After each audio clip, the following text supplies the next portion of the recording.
Cinema and మహా Maruti talkies cinema ముచ్చట్లకు స్వాగతం. నేను మిస్టర్ బీన్. మాట సూటిగా ఉంటుంది, మ్యాటర్ క్లియర్ గా ఉంటుంది. వీడియో టాకీస్ రాజా. ఇప్పుడు మ్యాటర్ లోకి వెళదాం. ఇటీవల super star Mahesh Babu Baahubali cinema గురించి మాట్లాడుతూ ఆ సినిమా తెలుగులో రావటం మనందరికీ గర్వకారణం, అలాగనే ఆ సినిమా ఫలితంలో ఎటువంటి తేడా జరిగినా దానికి సంబంధించిన ప్రభావం అందరి మీద పడుతుంది అని హెచ్చరించారు. మహేష్ చేసిన ఆ కాషన్ కి సంబంధించి కొందరు ఇలాంటి సినిమాలకి సపోర్ట్ దొరక్కపోతే మళ్ళీ పెద్ద హీరోలు ఎవరు కూడా అంత పెద్ద ప్రయోగం చేయడానికి ధైర్యం చేయరు, అటువంటి పరిస్థితులు ఏర్పడొచ్చు అని ఆయన సూచించారేమో అనుకున్నారు. కానీ ఆయన హెచ్చరికలో మరో వాస్తవం దాగుందని తాజా విశ్లేషణలు వెల్లడిస్తున్నాయి. ఆ విశ్లేషణలని పరిగణలోకి తీసుకుని చూస్తుంటే బాహుబలి మీద చాలా పెద్ద బాధ్యత ఉంది అని అర్థమవుతుంది. ఇంతకీ ఆ విశ్లేషణలు ఏం చెప్తున్నాయి అంటే, బాహుబలి సినిమాకు కనీ విని ఎరగని రీతిలో బిజినెస్ జరిగింది. రాజమౌళి మీద నమ్మకంతోనో బాహుబలి సినిమా చుట్టూతో ఉన్న క్రేజ్ ని దృష్టిలో పెట్టుకుని మామూలు తెలుగు సినిమా కంటే రెండింతలు ఎక్కువ పెట్టుబడి పెట్టారు డిస్ట్రిబ్యూటర్స్. అలానే డిస్ట్రిబ్యూటర్స్ దగ్గర నుంచి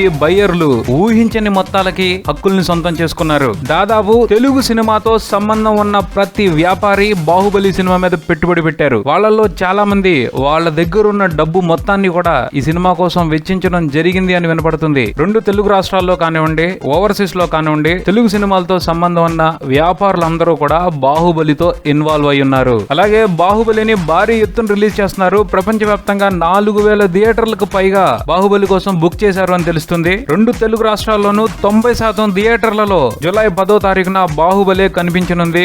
కొన్ని ప్రాంతాల్లో ఊళ్ళో ఉన్న అన్ని థియేటర్లలో బాహుబలి మాత్రమే కనిపించే పరిస్థితి ఏర్పడబోతుంది. ఆ రకంగా చాలా ఘనంగా బాహుబలి ప్రేక్షకుల ముందుకు వస్తుంది. సినిమాలో కంటెంట్ ప్రేక్షకులు ఊహించినట్టుగానే ఉంటే బీభత్సమైన విజయాన్ని బాహుబలి దక్కించుకోవటం ఖాయం. పోతే మామూలు హిట్లని ఇక్కడ పరిగణలోకి తీసుకునే పరిస్థితి కనిపించడం లేదు. చాలా పెద్ద హిట్ అయితేనే బయ్యర్లు ఈ సినిమా మీద పెట్టిన పెట్టుబడిని వెనక్కి తీసుకోగలుగుతారు. ఒక మహా బ్లాక్ బస్టర్ స్థాయికి బాహుబలి విజయం చేరుకోగలిగితేనే అందరూ లాభాలను తీసుకోగలుగుతారు. రాజమౌళి సహా ఈ సినిమాతో ఇన్వాల్వ్ అయిన వాళ్ళందరూ ఆ విషయాన్ని ఊహిస్తా ఉన్నారు. కానీ ఆ పరిస్థితుల్లో ఎటువంటి తేడా జరిగినా దారుణంగా దెబ్బతినేది బయ్యర్లే. బయ్యర్లు కనుక నష్టాల్లో కూరుకుపోతే వాళ్ళు తర్వాత వచ్చే సినిమాల్ని కొనుక్కోలేని పరిస్థితి ఏర్పడుతుంది. ఫలితంగా రుద్రమదేవి, శ్రీమంతుడు, కిక్ 2 వంటి సినిమాలు బాక్సాఫీస్ దగ్గర ప్రతికూల పరిస్థితులను ఎదుర్కోవాల్సి వస్తుంది. అలాంటివి జరగకూడదు అంటే బాహుబలి అద్భుతమైన విజయాన్ని సాధించాలి అన్న ఉద్దేశాన్నే సూపర్ స్టార్ మహేష్ బాబు తన హెచ్చరిక ద్వారా తెలియజేశారు అని సాగుతున్న విశ్లేషణలు అందరిలోనూ ఆసక్తిని కలిగిస్తున్నాయి. ఈ వివరాలన్నింటినీ పరిశీలించుకుని చూసుకుంటే